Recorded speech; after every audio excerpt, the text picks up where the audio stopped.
to turn a profit. They're still able to stay in business. Now, once we've determined this, we can take a step back from this real quick and ask ourselves, why do we have sort of a moral gut feeling of that this is something wrong? We've looked at this from a moral point of view, and we've determined really nothing's going on wrong here. All people are cognizant. Everyone knows what no great harm is being done. Everyone knows what's going on, but still we feel like something's wrong here. And really, the reason we feel that something's wrong here isn't necessarily dealing with the situation itself, but the fact that anytime we're talking about someone who's dying, it's a very touchy subject. And that's essentially what we're talking about in this situation, someone who's dying. And it tugs at our heartstrings, and it's very sad. But the fact is, all the people in this situation know what's going on, including that person who's dying. That person who's dying is actually benefiting from this situation. All people have the potential to benefit from this situation. At the end of the day, the insurance company should be allowed to change. Should be allowed to change their rules under any conditions that they want to for future contracts. But for past contracts, they have to ratify and honor those agreements. And essentially, we see no great harm is being done. Not to the people who the contracts are made, who make the contracts, not to the people who those claims are being taken out on, and not to the insurance companies, because insurance companies have the ability to change the rule. At that point, we see this as a moral issue that can be really solved by a simple legal change with the insurance companies. And those are the conditions under which the insurance company should be allowed to change those particular rules. Thank you. Thank you for your response to that question. And the one question I did want to ask y'all is, did y'all clarify what type of legal change or changes that the insurance companies need to make? Very well put, Gonzalez. Had a lot of good things to say. What I would challenge in what you were saying is, in your speech, you said significant harm, some harm, no great harm, and that permeating attitude makes me wonder if that's the same thing that the insurance people guide themselves under, or the other three factions, the other two factions you talked about. The harm is harm, you know what I mean? And if it's causing some kind of harm to any of those three, then maybe we should look at it and see if the conditions that they're able to change or change what they're doing should be questioned. It sounds to me like the part of your argument was like, well, it's not that bad, it's not that big a deal, and nobody's really getting hurt. And if that is what's going on, then we challenge that definitely. Like, if somebody's being harmed just a little bit, maybe we should take one. Okay. We all feel that we can agree that the one big thing that you were making very, you stated was the sure that people are taking and pulling on our heartstrings. You're letting them know everybody was knowledgeable about the situation they're getting into. But the one thing they weren't knowledgeable about was the sheer fact that the insurance company were able to change stuff in 2 times. Not everybody has insurance, so I know everybody can agree that if you do have insurance, you know the guidelines of it specifically. The one part of this is what you were specifying before is the sheer fact is people got upset with what they went into, and the other people on the other side who got the money weren't working smart, they were working hard. So you have your investors who's got more education, they had more money to put in, and they did get more back after the fact.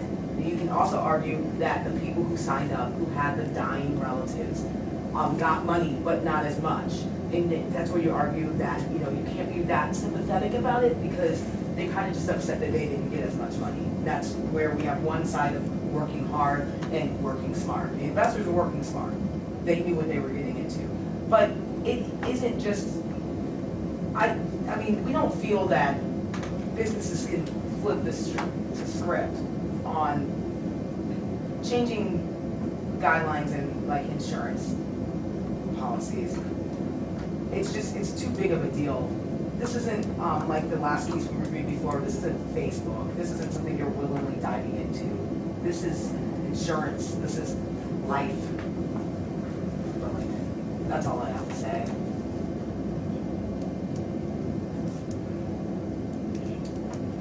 No more? Thank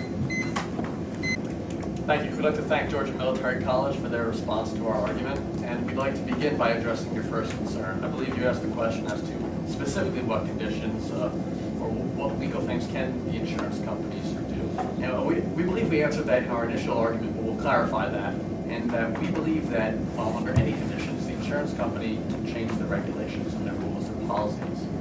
We believe that the open free market of insurance has tons of insurance companies out there. As such, if you don't like the policy that your company changes to, you're free to leave, you're free to take your business elsewhere. That's part of the very nature of insurance is that you can cancel a policy at any time and take your business elsewhere. So we believe that that open market, that freedom to transfer your business from one insurance company to another, allows insurance companies to make whatever determinations they want. Because should they make inappropriate, unduly restrictive determinations, their business will leave. The policyholders will remove their policy and take their business elsewhere. Furthermore, you brought up a few challenges to the argument we presented, and the first of that was basically that harm is harm, that there is some harm being done, and therefore it should be restricted. And you're correct. I didn't phrase it correctly. Yes, there is some harm being done to the people.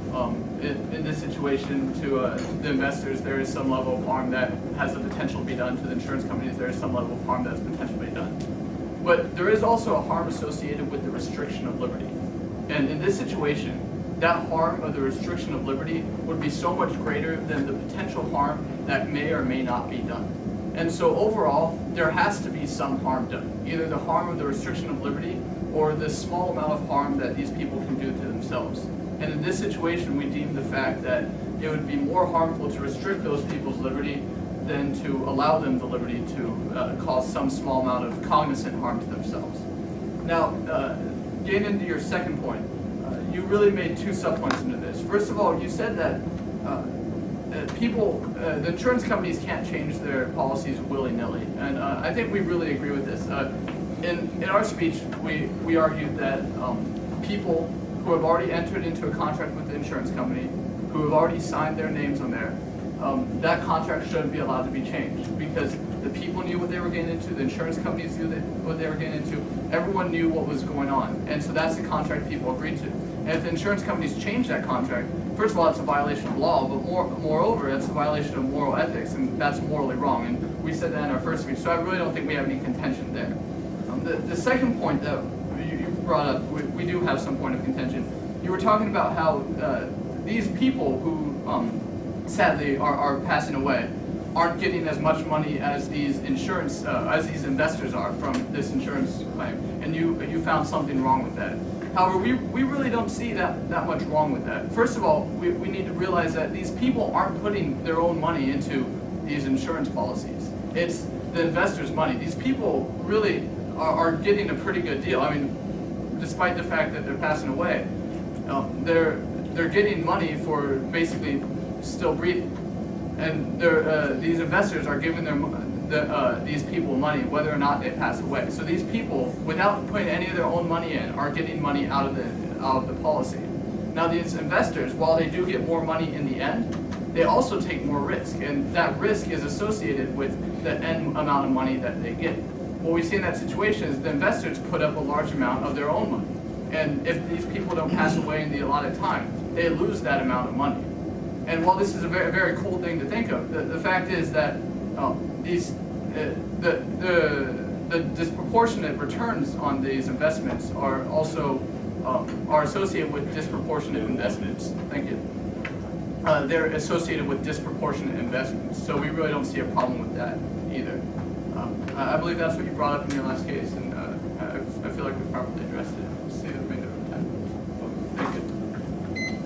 And it's the way the question is worded, it's very difficult to look at some ways to approach from inside of this. I just have a question.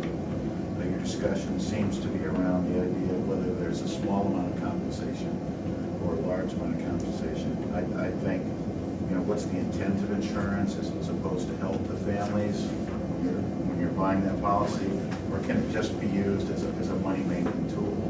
And so it comes back to, I think, an important moral imperative that I didn't hear mentioned at all, and that's the idea of the value of human life. I just see that your betting on people dying to make more money.